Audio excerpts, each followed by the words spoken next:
Alright, let's wipe down this microwave.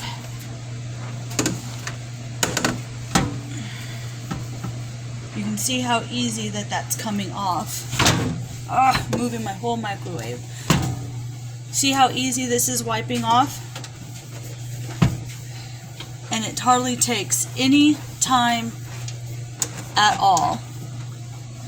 Because you've got the steam from the water that helps clean and breaks down everything, right?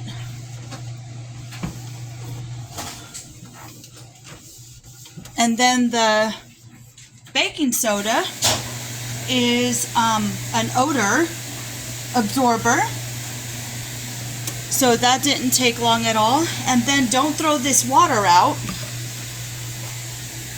because you can come over here and use it to clean this stuff here, the glass and everything. So don't throw it out. Okay? Just come over here and wipe everything down. See how easy that wiped it off?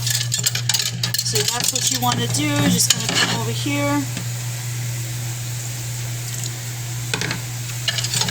and clean everything up.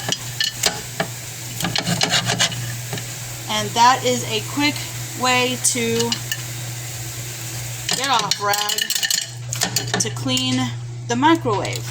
Alright, so I hope this helps. You see how that stain came out, that food came right off. Not a big deal. And there you have it. Bye guys.